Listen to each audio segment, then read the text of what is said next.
మన ప్రభువును రక్షకుడైన యేసుక్రీస్తు సర్వశక్తిగల నామంలో లైఫ్ చర్చ్ వైజాగ్ నుండి మీకు శుభములు. అనుదినము ఈ హోప్ ఫర్ టుడే వాక్య ధ్యానాలు మీరు అనుసరిస్తూ ఆధ్యాత్మికంగా అభివృద్ధి పొందుతున్నారని నమ్మి దేవాది దేవుని ఎంతగానో స్తుతిస్తున్నాను.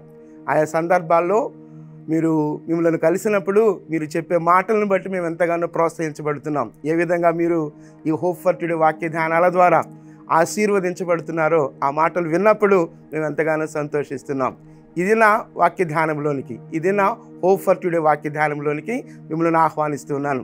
దైవజనుడైనటువంటి మోషే చేసిన ప్రార్థనలో ఒక అద్భుతమైనటువంటి మాట, అది 90వ కీర్తన 14వ వచనం. 90వ కీర్తన 14వ వచనం.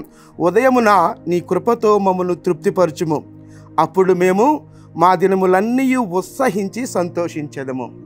ఉదయమున అన్న దగ్గర వెన్ మార్నింగ్ కమ్స్ అని ఉంది, అంటే ఉదయం ఎప్పుడవుతుందో అప్పుడు అన్నట్లు. ఇంకొక ఆలోచన ఏంటంటే ప్రతి ఉదయమున అనే ఆలోచన ఉంది. ఆ విధంగా చదువుదాం. ప్రతి ఉదయమున నీ కృపతో మమ్మను తృప్తిపరచుము, అప్పుడు మేము మా దినములన్నీ ఉత్సహించి సంతోషించేదము.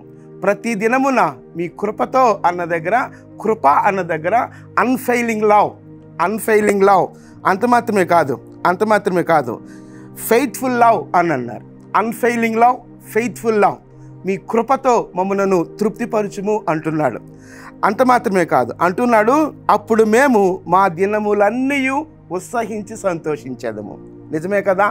దేవుడు ప్రతి ఉదయము తన కృపను, తన అన్ఫెయిలింగ్ లవ్ని మన పట్ల చూపిస్తున్నప్పుడు, మన పట్ల నిలుపుతున్నప్పుడు, తన ఫెయిత్ఫుల్ లవ్ని, నమ్మకమైనటువంటి ప్రేమను మన పట్ల చూపిస్తున్నప్పుడు మన దినములన్నీ ఉత్సాహభరితమే, మన దినములన్నీ సంతోషభరితమే. అయితే ఆ ప్రతి ఉదయం మన జీవితాలలో ఎదుర్కొనే ప్రతి ఉదయాన్ని దేవుని ప్రేమ కొరకు మనము కనిపెట్టుకునే వారంగా, దేవుని ప్రేమకు మనం అప్పగించుకునే వారంగా ఉన్నప్పుడు ప్రతి ఉదయం వెన్ మార్నింగ్ కమ్స్ అన్నాడు. ప్రతి ఉదయాన ఆయన కృప, ఆయన ప్రేమ, ఆయన అన్ఫెయిలింగ్ లవ్ మనతో ఉంటే మన జీవిత కాలం అంతయు ప్రతి దినము మనకు సంతోషమే, మనకు ఉత్సాహమే.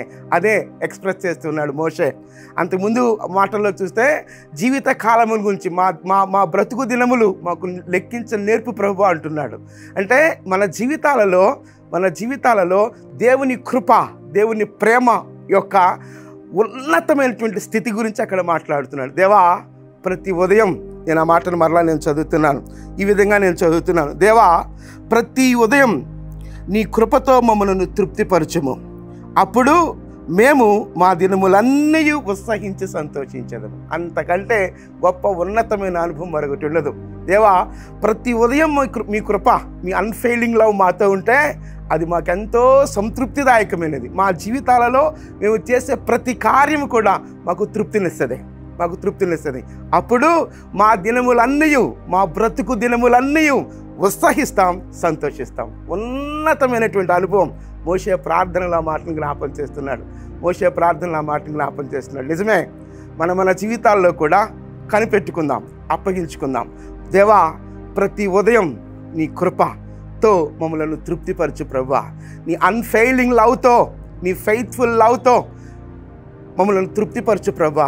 అప్పుడు మేము మా బ్రతుకు దినములన్నీ సంతోషిస్తాం, ఉత్సహిస్తాం ప్రభా అనేటువంటి నిరీక్షణ ప్రతిదినం మనకున్నప్పుడు అంతకంటే ఉన్నతమైన అనుభవం మరొకటి ఉండదు. కనుక ఆలోచిద్దాం, దేవుని సన్నిధిలో అప్పగించుకుందాం.